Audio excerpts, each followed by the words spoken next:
உங்க வீட்ல சும்மா இருக்க பொருளை வச்சு இந்த மாதிரி லட்சக்கணக்கில் பணம் வாங்க முடியும்னு சொன்னா நம்ப முடியுதா? ஆமாங்க, ரீசெண்டா என் வீட்ல சும்மா இருந்த பட்டு புடவை வச்சு 1 lakhக்கு மேல அமௌண்ட் வாங்கினேன். இருங்கக்கா, செக் பண்ணி பார்த்து சொல்றேன். தேய்ச்சி பார்க்கும்போது இது மாதிரி வெள்ளை கலர்ல வந்தா போகுங்க. இது இந்த புடவை போகாதுங்க, நான் வாங்க மாட்டேங்க. நீ கொண்டு வந்து இந்த ஒரு புடவை மட்டும் போகாதுங்கக்கா. மீதி இந்த 6 புடவைக்கு பாத்தீங்கன்னா உங்களுக்கு 1,10,000 ரூபாய்க்கு போகுங்கக்கா. இதுல 30,000 ரூபாய் இருக்குங்கக்கா.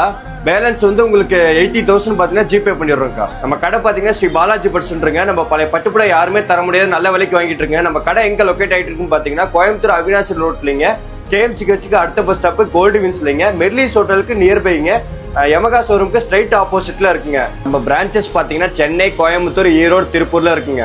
கோயம்புத்தூர்லங்க 3 பிரான்ச்சஸ் இருக்குங்க. மேட்டுப்பாளையம், கிணத்துக்கடவு, கோல்டு வின்ஸ்ல இருக்குதுங்க. கோயம்புத்தூர் மாவட்ட மக்களுக்கு மட்டும் ஒரு சலுகைங்க. நீங்க போன் செஞ்சீங்கன்னா நேரடியா வீட்டுக்கே வந்து புடவை வாங்கிட்டு போயிருவீங்க. உங்க வீட்ல சும்மா இருக்க பட்டு புடவை எல்லாம் வச்சு இங்க வந்து அமௌண்ட் வாங்கிக்கோங்க ஹோமிஸ்.